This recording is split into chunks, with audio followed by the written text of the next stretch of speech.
नमस्कार दोस्तों, एक बार फिर से आपको आपके इस YouTube चैनल में आपका स्वागत है। अगर आप इस चैनल पर नए हैं और अगर आपने इसके चैनल के कुछ वीडियोस देखे हैं, पसंद आए, तो कृपया उन्हें लाइक कर दीजिएगा और इस चैनल को सब्सक्राइब जरूर कर दीजिएगा ताकि समय समय पर आपके समक्ष और भी बेहतरीन वीडियोस बनाने का हमें मौका मिलता रहे।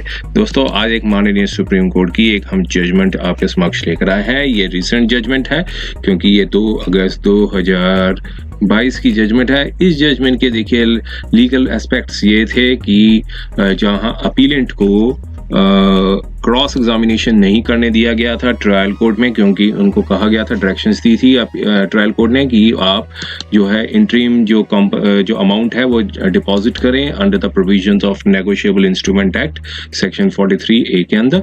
लेकिन अपीलेंट ने डिपॉजिट नहीं कर पाए और उनका जो राइट था क्रॉस एग्जामिनेशन का वो खत्म कर दिया, मतलब क्लोज कर दिया, मोर एप्रोप्रिएट कहेंगे तो। और उसके बाद उनको कन्विक्शन भी दे दिया गया और फिर उन्होंने अपील भी डाली। अपील पे भी जो है ऑर्डर को कोई इंटरफेरेंस नहीं की अपीलेट कोर्ट ने। फिर बाद में क्रिमिनल रिवीजन पिटीशन डाली गई। रिवीजन पिटीशन ने भी हाई कोर्ट ने जो रिवीजन पिटीशन को भी डिसमिस कर दिया और नीचे की दोनों कोर्ट्स के जो ऑर्डर्स थे उनको मतलब कोई इंटरफेयर नहीं किया उनके ऑर्डर्स पे। और फिर बाद में माननीय सुप्रीम कोर्ट में आए। सुप्रीम कोर्ट ने नीचे की जो कोर्ट्स थे उन सबके ऑर्डर्स को सेट असाइड कर दिया और कहा कि अपीलेंट का पूरा राइट है वो क्रॉस एग्जामिन करें और मैटर को दोबारा से रिफ्रेश सुना जाए। तो आइए अब इनके फैक्ट्स को देखते हैं, थोड़ा सा हम इनकी जजमेंट के डिटेल्स को भी देख लेते हैं।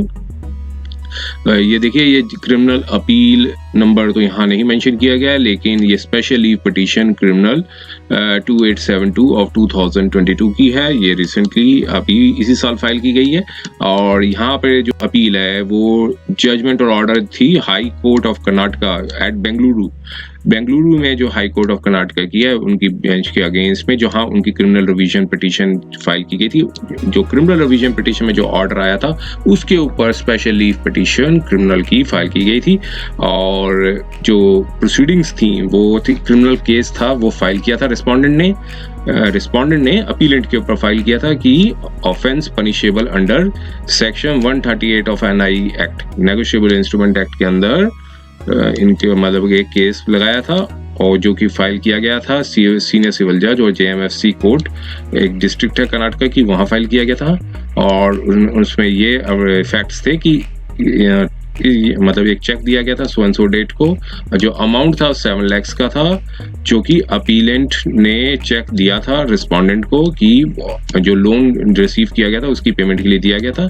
चेक जो इनकैशमेंट के लिए प्रेजेंट किया गया बैंक में इतनी डेट को स्वंसो को, लेकिन उसको वो डिसऑनर्ड हो गया इनसफिशिएंट फंड्स की वजह से और इसकी वजह से रिस्पोंडेंट ने एक नोटिस भेजा 12 दिन के अंदर, 12वें दिन में एक नोटिस भेजा और लेकिन उसके बाद भी अपीलेंट ने अमाउंट को पे नहीं किया और इसलिए उनको गिल्टी हो गए appellant negotiable 138 of the NI act के अंदर।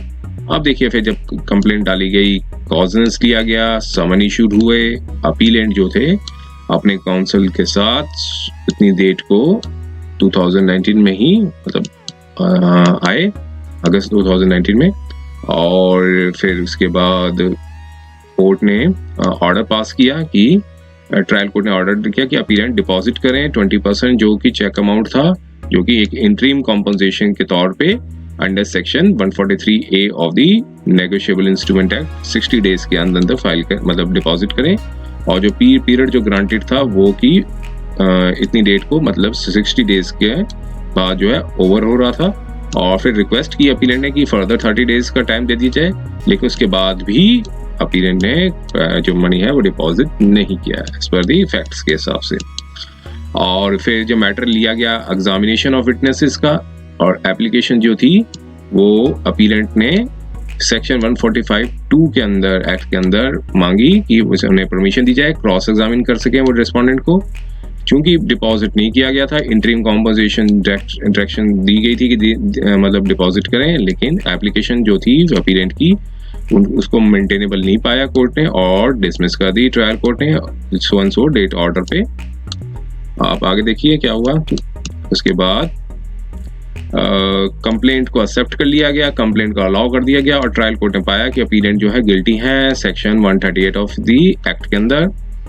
और ट्रायल कोर्ट ने डायरेक्शन दी अपीलेंट को कि 7 लाख की जो अमाउंट है वो पेमेंट करें, अगर नहीं करेंगे तो 6 महीने की डिफॉल्ट ऑफ द पेमेंट नहीं करेंगे तो 6 महीने की इम्प्रिजनमेंट हो सकती है। और उसमें कहा गया कि 5,000 है जो कि स्टेट को दिया जाएगा और बाकी 6,95,000 है वो रिस्पोंडेंट को दिए जाएंगे as a compensation under section 357 of the CRPC के अंदर। अब अपीलेंट इससे एग्रीवेट हुए और उन्होंने क्रिमिनल अपील फाइल की डिस्ट्रिक्ट एंड सेशन जज, एडिशनल डिस्ट्रिक्ट एंड सेशन जज के कोर्ट में, और वो भी एप्लीकेशन थी, अपील थी, डिसमिस हो गई सो एंड सो डेट को, और ऑर्डर ऑफ कन्विक्शन जो सेंटेंस था वो ट्रायल कोर्ट का अफर्म्ड कर दिया। अब देखिए फिर उसके बाद एक जो ऑर्डर था, एक पॉइंट रेज किया गया कंसिडरेशन को। उन्होंने कहा कि ट्रायल कोर्ट ने सफिशिएंट अपॉर्चुनिटी दी थी अपीलेंट को कि वो क्रॉस एग्जामिन करे रिस्पोंडेंट को, लेकिन कोर्ट ने ऑब्जर्व किया कि चूंकि वो 20% डिपॉजिट नहीं कर सके थे अमाउंट का, तो कोर्ट ने पाया कि लर्नड मजिस्ट्रेट ने राइटली रिफ्यूज किया है प्रेयर को, मतलब जो अक्यूज्ड की प्रेयर को मतलब अलाउ नहीं किया, और जिन्होंने उन्होंने डिमांड की थी कि मतलब प्रेयर की थी कि क्रॉस एग्जामिन कर सकें विटनेस को PW1 को। फिर उस मैटर को आगे क्रिमिनल रिवीजन पिटीशन द्वारा फाइल की मतलब डाला गया, रिवीजन के लिए रिवीजन पिटीशन डाली गई क्योंकि अपील थी, मतलब अपील थी वो ऑलरेडी डिसमिस हो चुकी थी, अपील डाली गई। और जो कि क्रिमिनल रिवीजन थी उनमें रिवीजन को ऑर्डर को अफर्म्ड कर दिया नीचे की जो कोर्ट ने, और पाया गया कि जो कंडक्ट था अपीलेंट का कि जो अमाउंट थी इंटरिम कॉम्पोजिशन जो डायरेक्शन दी गई थी, तो कोर्ट ने पाया कि वो सिर्फ प्रोसीडिंग्स को प्रोटेक्टिंग द प्रोसीडिंग्स को डिले कर रहे हैं वन आफ्टर अनदर रीजन। अब देखिए फिर उसके बाद फिर स्पेशली पिटीशन माननीय सुप्रीम कोर्ट के पास डाली गई और कोर्ट ने ऑर्डर दिया सो एंड सो डेट को कि अपीलेंट है वो डिपॉजिट करने 3.5 लाख रुपया रजिस्ट्री कोर्ट की रजिस्ट्री में, और अमाउंट को डिपॉजिट कर दिया गया। फिर अब देखिए काउंसिल्स ने अपनी आर्गुमेंट्स किए और काउंसिल ने कहा कि अपीलेंट के काउंसिल ने कहा कि इंटरिम कॉम्पोजिशन जो डायरेक्शन दी गई थी in terms of section 143 of the act के वो उसे कॉम्प्लाई नहीं किया, और उस अमाउंट को जो रिकवर किया जा सकता था sub section 5 of the sub section 143 act के तहत, और जो कि एक फाइन होता है सेक्शन 421 ऑफ द कोड के अंदर। लेकिन ये कॉम्पिटेंस नहीं होता कोर्ट के अंदर कि वो डिप्राइव करें अक्यूज्ड को कि वो क्रॉस एग्जामिन नहीं कर मतलब क्रॉस एग्जामिनेशन के लिए डिप्राइव करें, ऐसा नहीं है कहीं। मतलब ऐसा इशू उठाया कि सिर्फ वो प्लेंटी इम्पोज कर सकते थे लेकिन अक्यूज्ड को डिप्राइव नहीं कर सकते थे क्रॉस एग्जामिनेशन के लिए। और डिनाइल करना जो कि एक राइट, क्रॉस एग्जामिनेशन का जो राइट है अक्यूज्ड का, उसको डिनाइल करना एक तरह का प्रेजुडिस हो जाएगा अपीलेंट को, और इसलिए जो जजमेंट्स जो नीचे की कोर्ट्स ने दी हैं वो इलीगलिटी से सफर करती हैं और उसको सेट असाइड कर दिया जाए। और अपोजिट काउंसिल ने, जो रिस्पोंडेंट के काउंसिल ने बताया कि जो कोर्ट्स ने कंसिस्टेंट दिया था कि जो ऑब्जर्व में जो डायरेक्शन थी कंसिस्टेंट थी 143 एक्ट के था, और राइट टू क्रॉस एग्जामिनेशन जो किया गया था कोर्ट ने वो राइटली क्लोज किया गया था, मतलब कोई इसमें एरर नहीं थी। अब देखिए कोर्ट ने यहाँ पे माननीय सुप्रीम कोर्ट ने सेक्शन 143 के प्रोविजंस को एनालिसिस किया, और 143 का जो है वो कहता है पावर टू डायरेक्ट कॉम्पनसेशन, और उसका जो सब पार्ट 5 है वो ये कहता है कि the interim compensation payable under this section may be recovered as if it were under the fine section 421 of the code of criminal procedure। तो ये सेक्शन 5 को एनालिसिस किया। अब कोर्ट ने इसके सारी चीजों को देखा कि कहा कि उसको इंटरिम कॉम्पोजिशन के लिए बोला था कि under sub section 1 of the 143 act के सब सेक्शन 2 मैंडेट्स करता है इंटरिम कॉम्पोजिशन को, जो कि 20% से ज्यादा नहीं होनी चाहिए। और फिर आगे बढ़ते हैं थोड़ा सा। Sub section 5 of sub section 43A कहता है कि interim composition payable under this section can be recovered as if it were a fine. अब देखिए कोर्ट ने आगे बताया कि एक्सप्रेशन जो है payable under this section would दस stake within the sweep the interim compensation direction to be paid under subsection 1 of the section 143. The remedy की फेलियर की remedy for the failure to pay interim compensation, जो अगर कोई compensation नहीं दे सकते तो उसकी रेमेडी यही है जो लेजिस्लेचर ने प्रोवाइड की है। और method and modality of the recovery of interim compensation जो है वो क्लियरली डेलिनेटेड बाय द लेजिस्लेचर। किस तरह से लेनी है कॉम्पनसेशन, मतलब रिकवर करनी है इंटरिम कॉम्पनसेशन को, वो लेजिस्लेचर ने ऑलरेडी अपने सेक्शन जो एक्ट है उसके अंदर डिफाइन कर रखा है। और यहाँ पे कोर्ट ने कहा कि ये वेल नोन प्रिंसिपल है कि अगर स्टैच्यूट प्रोवाइड्स किया जाता है, ये मेथड बताई जाती है कि मॉडलिटी बताई जाती है कि किस तरह से पावर यूटिलाइज करनी है, तो अदर मेथड जो है परफॉर्मेंस का, अदर मेथड जो बताया जो ये डिफाइंड नहीं है परफॉर्मेंस करने का, जो मतलब एक्शन लेने का, वो की एक्सेप्टेबल नहीं माना जाएगा। तो इसलिए प्राइवेट काउंसिल का एक डिसीजन था, उस पर माननीय सुप्रीम कोर्ट ने उस पर रिलाई किया। और आगे बढ़ते हैं इसमें, फिर तो दूसरी जजमेंट्स को भी रिलाई किया। JN गंठारा वर्सेस मॉर्वी म्यूनिसिपैलिटी की इस जजमेंट पर रिलाई किया। और commissionerate of income tax Mumbai versus Anjum MH गजवाला, ये जजमेंट्स पे भी रिलाई किया। 2002 की जजमेंट्स थी।